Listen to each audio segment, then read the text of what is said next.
성경 말씀 누가복음 18장 18절에서 27절까지입니다. 한 절씩 교독하여 읽겠습니다.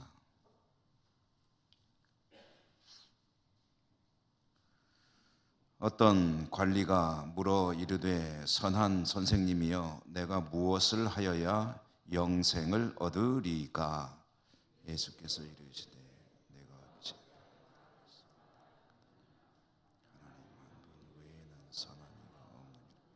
내가 계명을 안 하니 간음하지 말라, 살인하지 말라, 도둑질하지 말라, 거짓 증언하지 말라, 내 부모를 공경하라 하였느니라. 여짜오되 이것은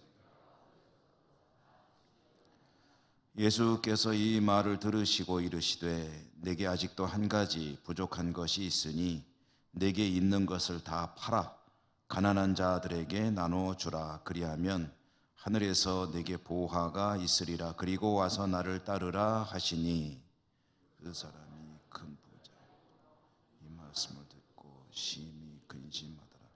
예수께서 그를 보시고 이르시되 재물이 있는 자는 하나님의 나라에 들어가기가 얼마나 어려운지 낙타가 바늘기로 들어가는 것이 부자가 하나님의 나라에 들어가는 것보다 쉬우니라 하시니 듣는 자들이 이르되 그런즉 누가 구원을 얻을 수 있나이까? 이르시되 무릇 사람이 할 수 없는 것을 하나님은 하실 수 있느니라. 아멘. 수요예배 나오신 여러분들을 진심으로 축복합니다. 주님의 은혜가 함께 하시기를 기원합니다.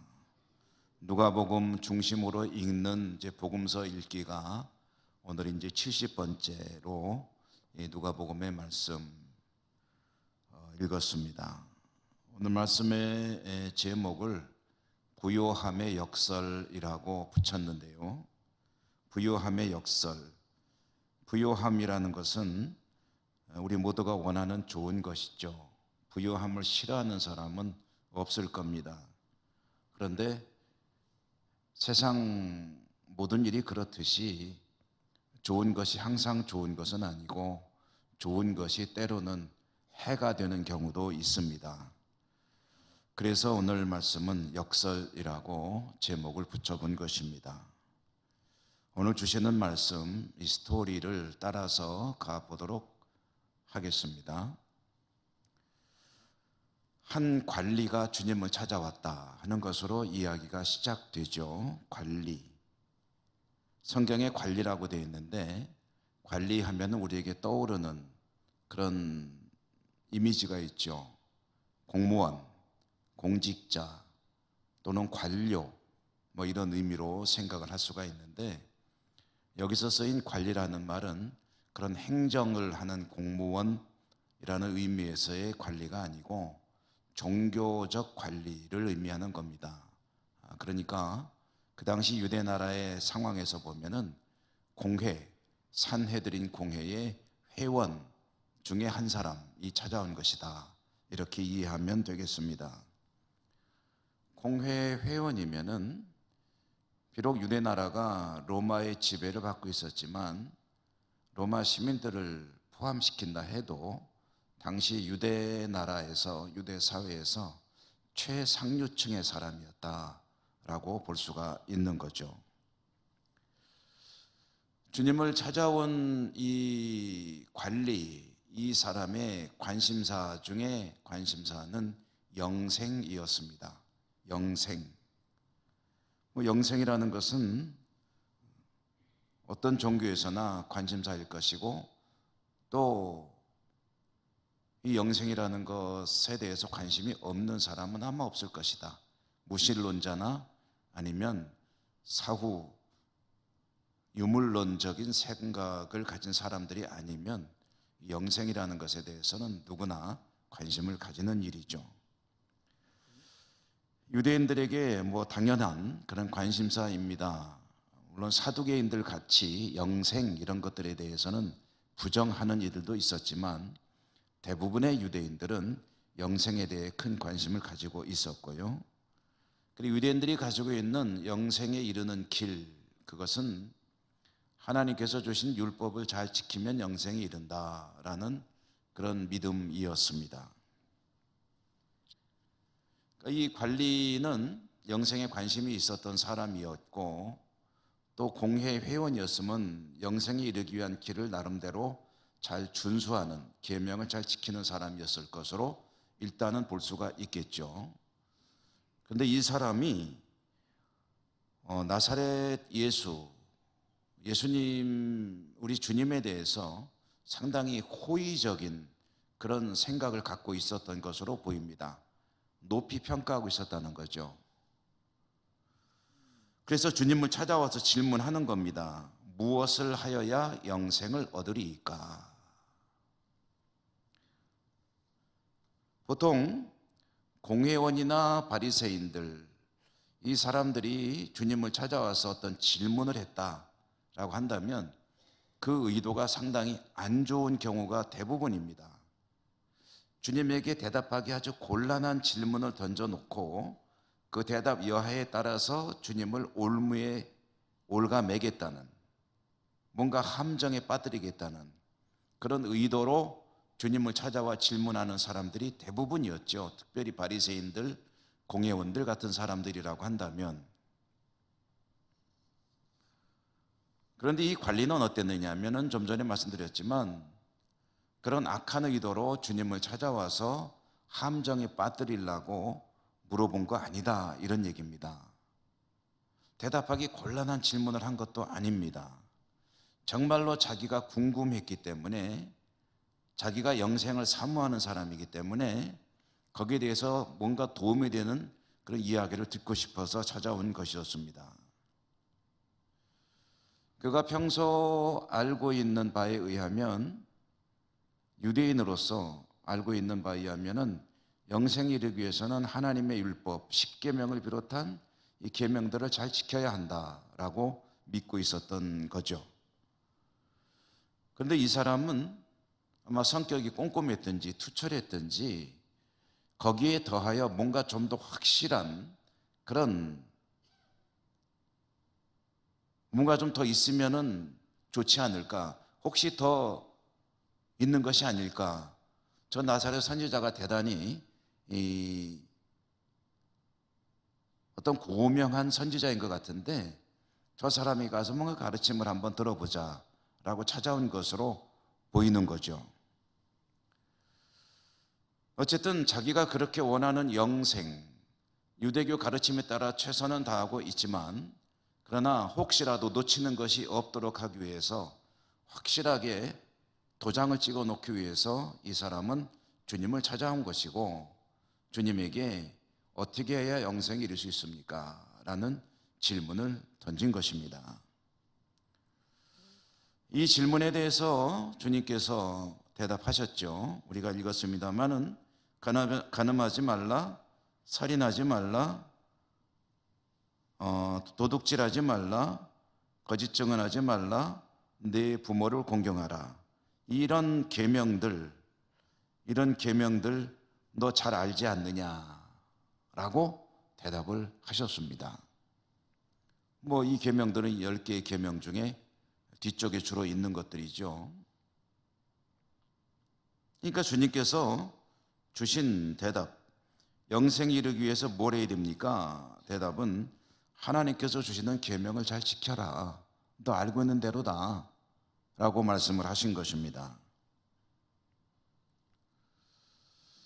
자, 이 대답은 관리가 기대하는 대답은 아닙니다. 이 관리는 이건 이미 알고 있어요.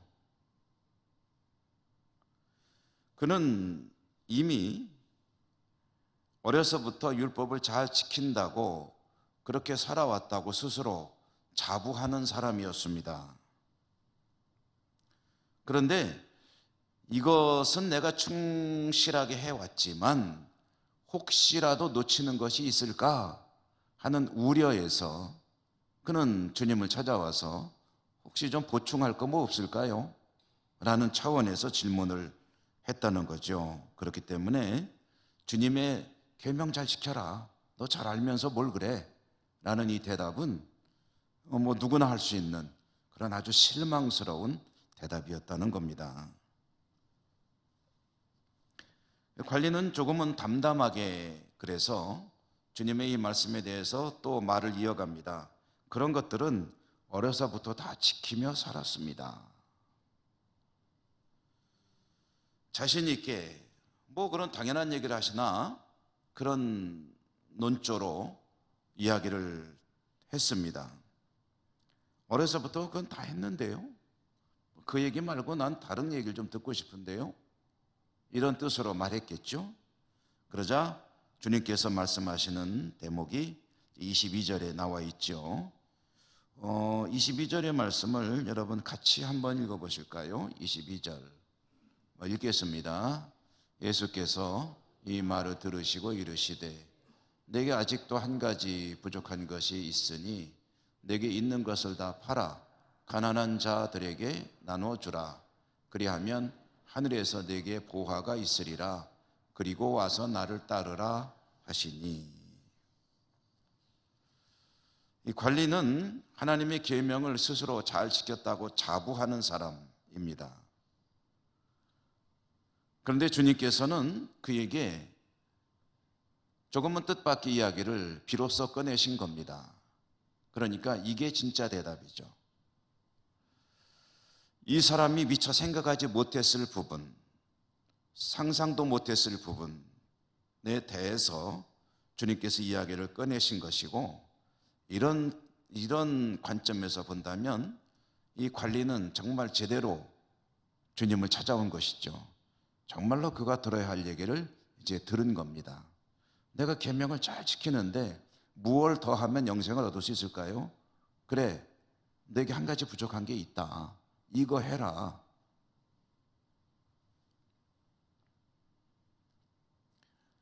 여러분, 그렇다면 이제 주님께서 말씀하신 한 가지 부족한 것, 너에게 한 가지 부족한 것이 있다 했는데 그 한 가지 부족한 것이 무엇이었느냐? 오늘 이 말씀 속에서 보게 되면 한 가지 부족한 것이 뭡니까?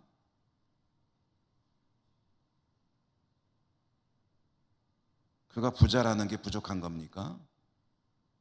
가지고 있는 것을 안 팔았다는 게 부족한 겁니까? 가난한 자를 돕지 않았다는 것이 부족한 겁니까? 부족한 게 뭡니까? 주님 말씀은 부자로 살아서는 안 되고 가난한 자로 살아야 영생을 얻는다는 그런 말씀을 하신 걸까요?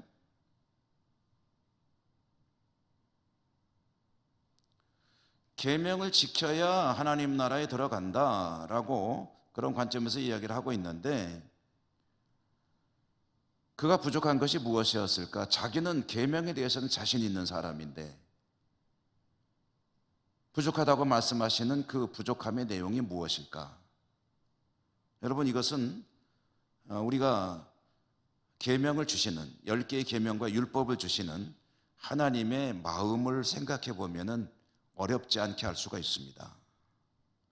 하나님께서 계명을 주실 때 그 바탕에 깔려있는 가장 근본적인 계명, 하나님의 마음, 하나님의 뜻이 무엇입니까?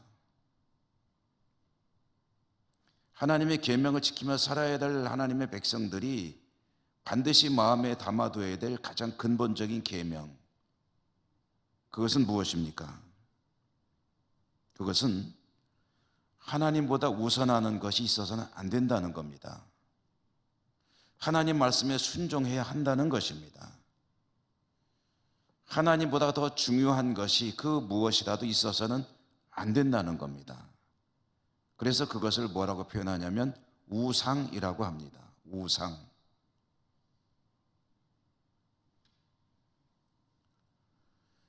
하나님보다 더 중요하게 여기고 살아가는 그 어떤 것이 있다고 한다면 그게 바로 우상이다.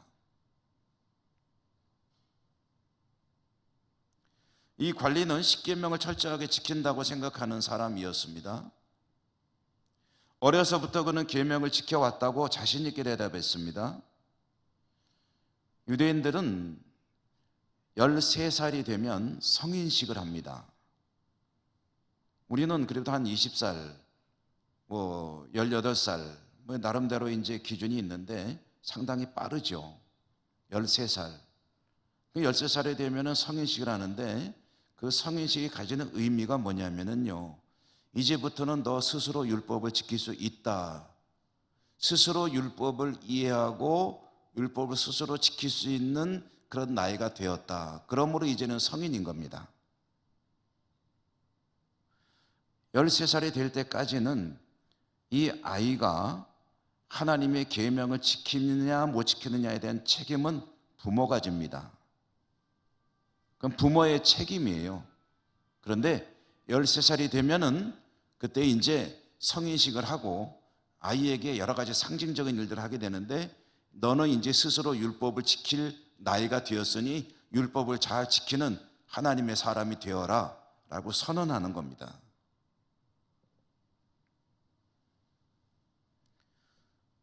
이 관리는 13살 이전에도 13살 이후에도 비교적 어린 나이였지만 하나님의 율법을 지키는 것에 소홀한 적이 없다. 자기 기억에는 그런 거예요. 그런데 주님께서 말씀하시는데 한 가지가 부족하다라고 이야기하시는 거죠. 부족한 게 뭘까요? 이어지는 말씀에 보니까 내 소유를 가진 것을 다 팔아서 가난한 자들에게 주어라. 그러면 하늘에서 보화가 있을 것이다. 그리고 너는 나를 따르라 라고 말씀을 하셨죠. 자, 여러분, 주님께서 이렇게 말씀하실 때 주님은 생각 없이 또 근거 없이 이렇게 말씀하신 것은 아닐 겁니다. 그럼 주님은 왜 이 말씀을 하셨느냐? 그 사람을 꿰뚫어 보신 거죠. 이 사람에 대해서 척 보시면은 주님은 아시는 거죠. 이 사람의 마음이 어떻고 어떻게 인생을 살아왔고 그가 추구하는 것은 무엇이며 무엇을 가장 귀하게 여기며 살아가는 사람인가를 아시는 거죠.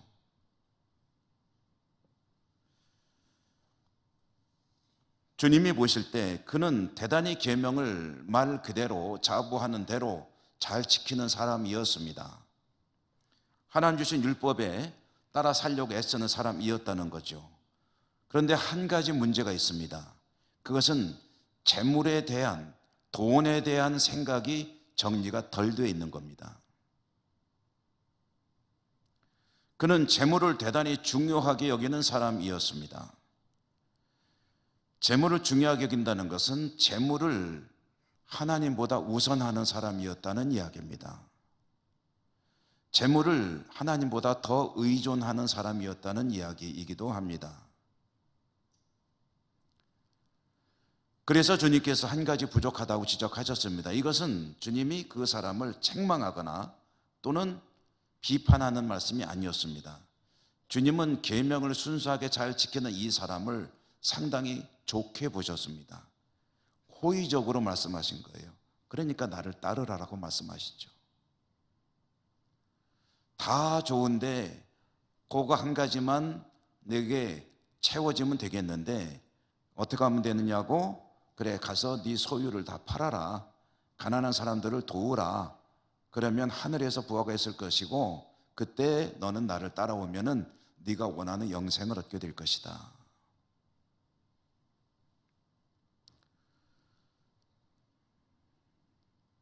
재물을 의존하고 재물이 우상인 이 사람, 참 계명을 열심히 지키며 살아왔지만 그 한 가지가 나머지 모든 것을 무의미하게 만드는 정말 중요한 것이었다는 거죠.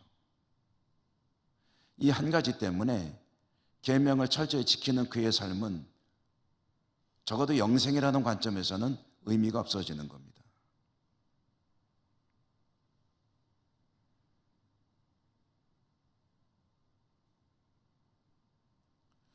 여러분, 오늘 이 말씀과 이 말씀 바로 앞에 나오는 지난 수요일에 보았던 말씀은 대비가 됩니다. 일주일 간격으로 읽으니까 지난 수요일에 우리가 함께 나눈 말씀은 잘 생각 안 나시죠? 뭐 생각 안 나셔도 괜찮습니다. 제가 잠깐 말씀드리면 되니까, 어린 아이가 천국의 소유자다. 천국은 이런 자의 것이니라. 어린 아이, 그것도 젖먹이. 젖먹이 아기와 같은 이런 아이들이 천국을 사는 사람들이다. 이런 사람들이 천국에 들어간다 라는 이야기의 핵심이 무엇이다? 지난주에 말씀 나누었죠. 그것은 하나님에 대한 의존성이라고 말씀드렸습니다. 아무것도 없어요. 그런데 한 가지는 있어요. 하나님. 그러니까 다른 아무것도 없어도 하나님이 있는 사람과, 다른 모든 것은 구비가 되어 있는데 하나님에 대한 절대적인 의지보다 더 귀한 것이 있는 사람을 대비시키는 겁니다. 일종의 아이러니죠. 하나님과의 관계 속에서 하나님이 아니면 아무것도 가지지 못한, 아무것도 아닌 존재라고 생각하며 살아가는 사람, 하나님 외에 아무것도 없지만 그는 사실은 모든 것을 가진 자이다. 역으로 모든 것을 가졌지만 하나님을 향한 가장 중요한 부분이 빠져 있는 이 관리는 아무것도 가지지 못한 존재다.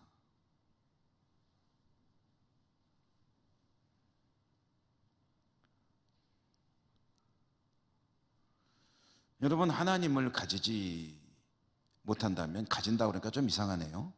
하나님을 절대적으로 의존하는, 하나님이 제일인 그런 믿음으로 살아가지 않는다면은 오늘 말씀을 따라가는 겁니다. 그렇다면 그는 아무것도 가지지 못한 존재라는 이야기입니다.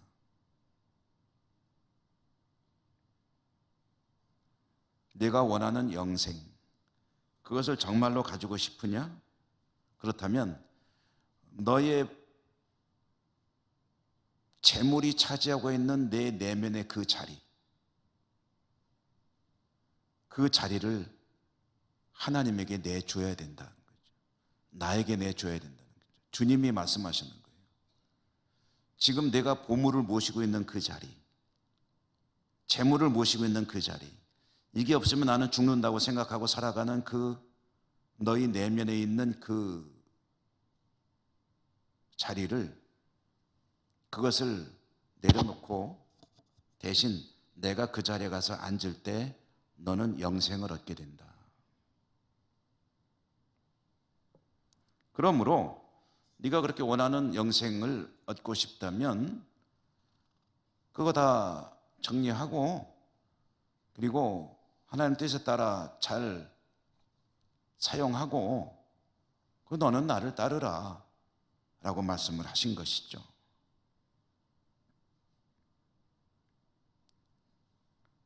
관리는 이 말씀을 듣고 어떻게 했습니까?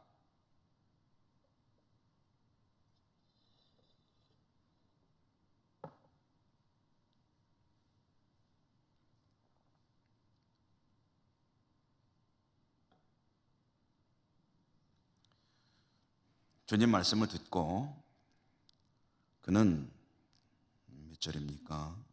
23절이군요. 심히 근심했다고 합니다. 심히 근심했다. 그냥 근심한 게 아니고 심히 근심했다. 다른 복음서에도 이 사건이 기록이 되어 있거든요.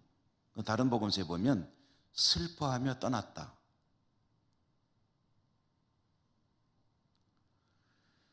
오늘 이 말씀에 보면은 이 사람이 주님 말씀을 따를 수 없었던 이유도 밝혀주고 있습니다. 이유가 뭡니까? 큰 부자였기 때문이다. 주님 말씀대로 하려고 한다면 너무나도 내놔야 되는 게 많은 거예요. 아마 있으나 마나한 정도의 재물을 가지고 있는 사람 같으면 그거 뭐 있어도 없어도 내 인생에 큰 변화 없어요. 그런 사람, 아유 그거요 하죠 뭐, 하고 내놓을 수 있을지도 몰라요. 물론 꼭 그런다는 보장은 없지만 비교적 조금 더 가볍게 내놓을 수 있을 거라는 거죠. 뭐 집도 없어요. 아무것도 없어요. 그저 하루 벌 하루 먹고 살아요. 저는. 그런데 너 있는 거 다 팔아가지고 가난한 사람 도와라. 그러면 뭐 저 아무것도 없는데 탈탈 털고 주님 따를게요. 그러기에 조금 더 수월하지 않겠느냐. 성경이 그렇게 보는 겁니다. 그는 큰 부자이므로 이 말씀을 듣고 심히 근심했다.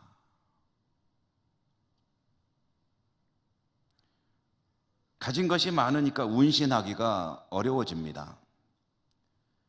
그래서 여러분, 이게 무슨 얘기입니까? 그의 부요함은 그의 영생으로 나가는 길을 가로막는 그런 장애물이었다는 거죠.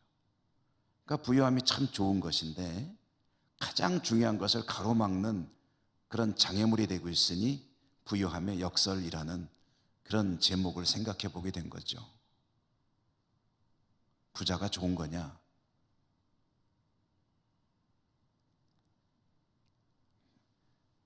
아주 오래된 그렇지만 새해 인사로 항상 여러분 부자 되세요 하는, 한동안 유행했죠. 요즘도 유행하나요? 여러분 부자 되세요. 그러는데 여러분 부자 되시기를 축복합니다.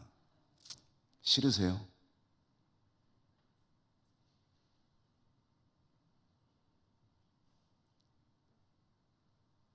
부요함이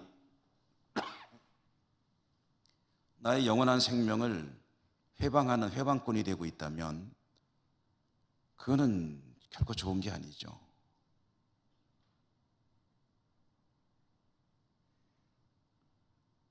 요즘에 가볍게 살기를 지향하는 그런 추세가 있다고 하죠. 가볍게 살겠다고 자신의 삶을 축소시키는 그런 사람들이 늘어나고 있다라는 이야기를 종종 듣습니다. 미니멀리즘이라고 한다고 하더군요. 축소지향적인 그런 삶을 사는 것. 집도 살림도 생활도 단순하고 필수적인 것만 가지고 살아가는 그런 형태의 삶. 저도 미니멀리즘을 한번 추구해 보려고 노력하고 있습니다. 저의 미니멀리즘은 우선 몸부터 좀 해야 되겠다.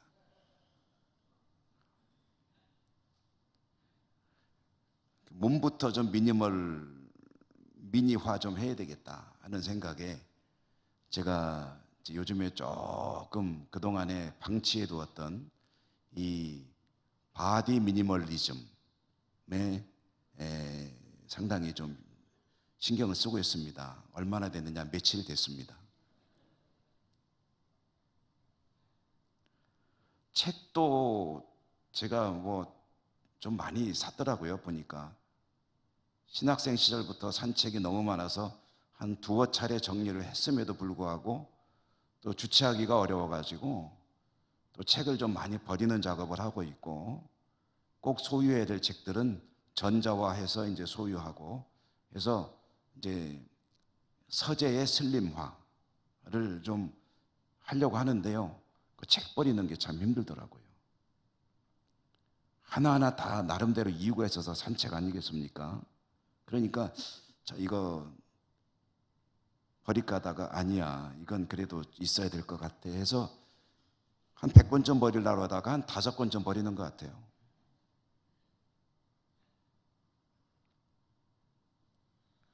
여러분, 재물은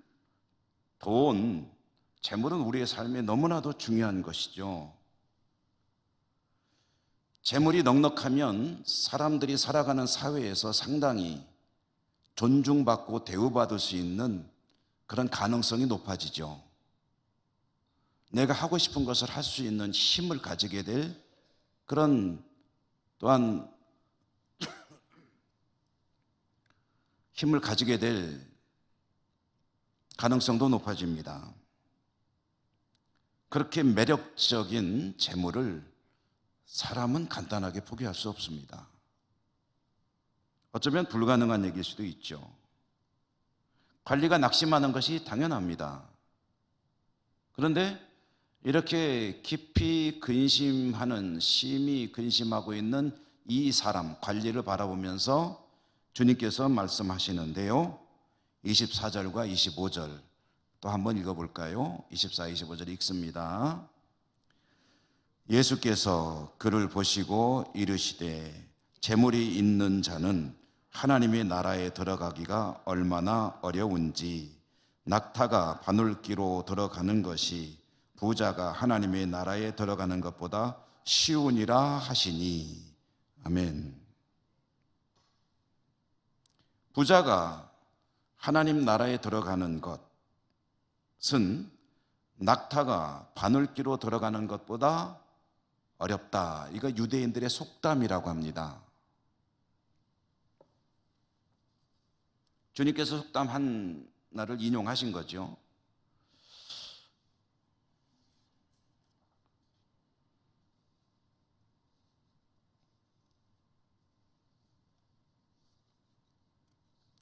여러분, 이 말씀은 우리들이 사실 받아들이기 굉장히 어려운 말씀이 아닐 수가 없습니다.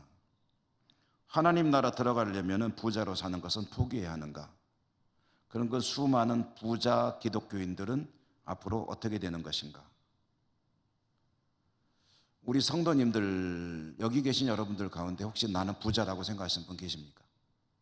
나 정도면 그래도 부자지 라고 생각하시는 분. 제가 보기엔 다 부자신 것 같은데.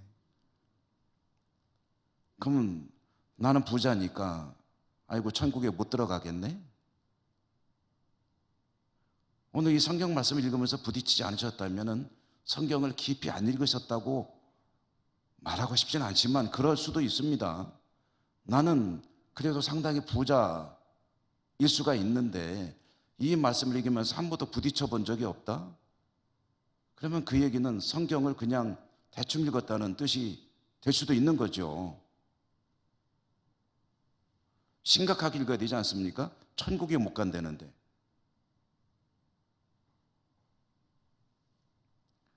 자, 내가 정말 천국에 들어가려면 이제부터라도 부를 축적하는 일은 관둬야 되겠구나.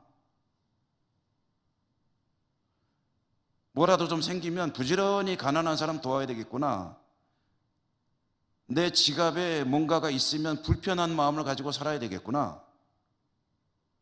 통장에 동그라미가 좀 많이 있으면 한두 개라도 빨리빨리 줄여나가야 되겠구나. 이래야 된다는 소리인가? 자, 그러면 부자는 못 들어간다 했는데 그럼 부자는 어느 정도 부자를 말하는 것일까? 부자의 기준은 어디까지일까? 오늘날 돈으로 따져서 100억까지는 봐줄래나? 그 정도 부자는 해당 안 된다고 쳐주실래나? 이 말씀이 가지고 있는 뜻이 무엇일까? 정말 많은 궁금증이 생기는 말씀이 아닐 수가 없죠. 일단 이 말씀을 이해할 때 우리가 생각할 것은 과장법이라는 것입니다. 과장법. 낙타가 바늘길을 통과한다는 말 자체가 과장법이죠. 이건 절대 불가능하다는 얘기 아닙니까? 낙타가 어떻게 바늘이 얼마나 크면은, 그런 바늘이 필요가 있을까요? 낙타가 통과할 수 있는 길을 가진 바늘은 없죠. 그러니까 이 말은 절대 불가능하다는 이야기죠. 근데 절대 불가능하다는 얘기를 하는 것은 아니죠. 그러므로 과장법입니다. 그만큼 어렵다는 뜻이죠. 자, 여기에서 우리가 좀 의미 있게 읽어야 될 대목은 재물이라고 번역된 단어입니다. 원래 기록된 그리스말 헬라어로 쓰여진 이 재물이라는 단어가 무엇을 가리키는 말인가? 보통 성경에는 재물로 번역되는 여러 가지 용어들, 단어들이 있습니다. 대체로 재물이라고 번역된 단어들이 가지는 일반적인 뜻은 그냥 재물이에요. 그냥 재물, 재물 이렇게 쓰여있는 단어들이 많은데 오늘 이 말씀 속에서 쓰여진 재물이라고 하는 단어는 조금 특별한 의미를 가진 용어입니다. 그것은 집착의 대상으로서의 재물이라는 뜻입니다.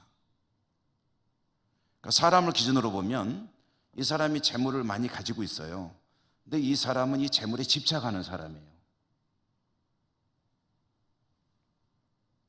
그래서 재물에 집착이라는 의미가 포함된 뜻으로 이 말씀을 읽어보면 이런 뜻이 됩니다. 재물에 집착하여 부를 이루었고 재물에 집착하여 부를 지키려는 부자는 하나님 나라에 들어갈 수 없다. 그런 사람이 하나님 나라에 들어가는 것은 낙타가 바늘길을 통과하는 것과 같은 일이다 라는 뜻입니다. 물질에 집착하는 사람은 천국에 어울리지 않는 사람이라는 것이고, 어울리지 않으니 들어갈 수 없다는 뜻이 되겠죠. 이 관리 같은 사람이 이제 그런 사람이 되는 거죠. 이 관리는 계명은 나름대로 잘 지켰어요. 근데 그의 중심에는 하나님보다 더 중요한 주인이 있으니 그것은 그의 재산입니다. 그의 재물입니다. 하나님이냐 재물이냐라고 한다면 그는 재물을 선택하는 사람입니다. 그렇기 때문에 집착하는 대상으로서의 재물을 가진 사람인 것이죠. 그럼에도 불구하고 물질에 집착하지 않는 사람이 또 있느냐?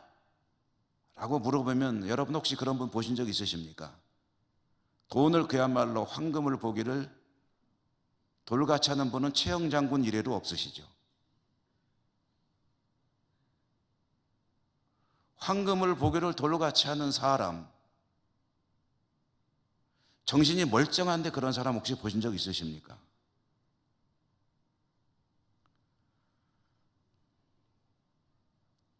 있을 수도 있죠. 한 100만 명 중에 1명 정도 있을래나요? 1000만 명 중에 1명, 1억 명 중에 1명, 저 있을 수 있겠죠.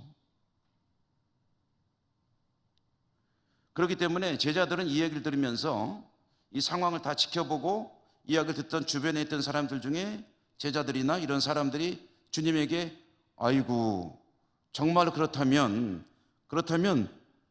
구원 얻을 사람이 도대체 누가 있습니까? 라고 질문한 거예요. 여러분도 지금 이 말씀 듣다 보니까 속이 답답해지시잖아요. 나는 부자니까 상관없어 그러신 분 계신가요? 여러분 제가 보면 다 부자라니까요. 나는 부자 아니니까가 아니에요. 26절에 보니까 듣는 자들이 이르되 그런즉 누가 구원을 얻을 수 있습니까? 이게 우리의 질문이기도 합니다. 그러자 주님께서 대답해 주시는데 27절입니다. 오늘 말씀의 핵심이라고 생각이 되기 때문에 여러분과 함께 또 같이 읽어보도록 하죠. 27절 읽습니다. 이르시되 무릇 사람이 할 수 없는 것을 하나님은 하실 수 있느니라. 아멘. 좀 알쏭달쏭한 말씀이죠, 여전히. 자, 여러분, 이런 얘기입니다. 계명을 완전하게 지키는 사람이 있느냐? 계명을 지켜서 하나님의 나라에 들어갈 사람이 있느냐?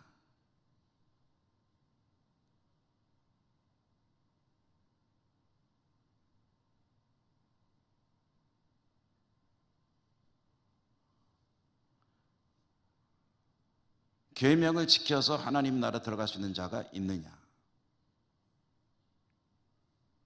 어려서부터 철저하게 나름대로 지켰다고 한 이 사람도 마음속으로는 부족한 게 있는 거예요.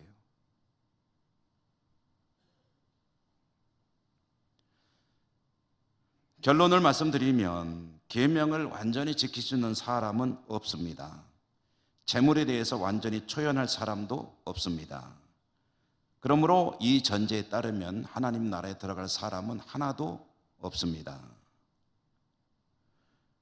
이것이 사람은 할 수 없다는 말씀의 뜻입니다.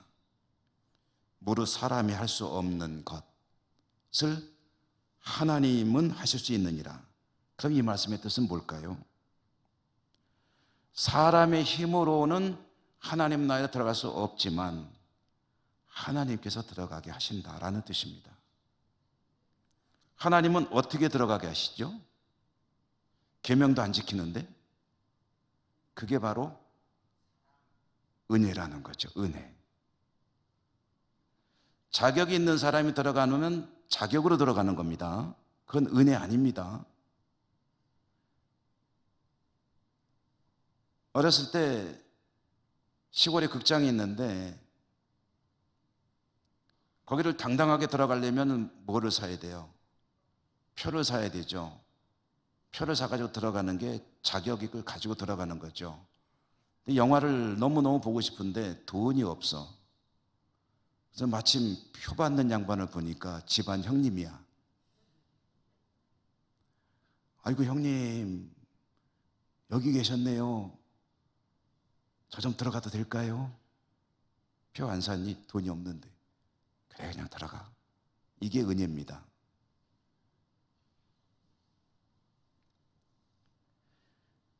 사람이 자격이 있고 완벽하고 계명을 지키고 부에 대해서도 초연하고 그래서 한 가지 부족한 것도 없어서 조금의 결격 사유도 없이 하나님의 나라에 들어갈 수 있는 사람 없다는 겁니다.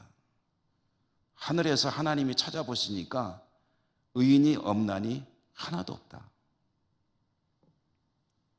그런데 하나님께서 들여보내십니다. 어떤 사람을 어떻게 부족하지만 자격 미달이지만 결점이 있지만 하나님 앞에 부족하지만 재물에 대해서 초연하지도 못하지만 그러나 주 예수 그리스도를 믿는 믿음을 가지고 있을 때에 그 부족한 것을 부족하지 않은 것으로 쳐주시고 하자 있는 것을 하자 없는 것으로 쳐주시고 눈에 띄는 잘못이 있음에도 불구하고 없는 것으로 쳐주시고 표가 없지만 표가 있는 것으로 쳐주시고 입장을 시키신다. 그게 뭐죠? 그게 은혜라는 겁니다. 그리고 은혜에 관한 소식이 바로 복음입니다. 주 예수 그리스도께서 이 땅에 오셔서 그 모진 고난을 다 겪으시고 십자가에 자기 자신을 못 박아 죽이심으로 자격이 없는 사람들을 자격이 있는 사람으로 쳐주시고 하나님 나라에 들어갈 수 있는 길을 열어놓으셨다. 그게 은혜고 그 소식이 복음이다. 성경 구절 한 구절만 읽고 오늘 말씀 마치겠습니다. 에베소서 말씀인데요. 방송실 좀 보여주세요. 같이 한번 읽지요. 읽습니다. 너희는 그 은혜에 의하여 믿음으로 말미암아 구원을 받았으니 이것은 너희에게서 난 것이 아니요 하나님의 선물이라. 행위에서 난 것이 아니니 이는 누구든지 자랑하지 못하게 함이라. 아멘. 자격이 없지만 하나님의 은혜로 하나님 백성으로 살아가고 있는 저도 여러분도 진심으로 축하드립니다. 주님 나라의 백성으로 그래도 힘써서 하나님께 기쁨이 되시고 영광을 돌리는 우리 모두가 될 수 있기를 또한 주님 이름으로 축원합니다. 은혜로우신 하나님 감사합니다. 오늘도 말씀을 함께 나누었습니다. 이 말씀을 통해 깨달은 바가 우리의 신앙과 삶의 표대가 되게 하시고 방향이 되게 하시고 또 힘을 낼 수 있는 용기가 되게 하여 주옵소서. 자격 없지만 하나님의 은혜로 하나님 백성으로 살아가고 있으니 힘을 내어 거룩에 힘쓰고 성결에 이르기를 힘쓰는 저희들 모두가 될 수 있도록 축복하여 주옵소서. 예수님 이름으로 감사하고 기도드립니다. 아멘. 270장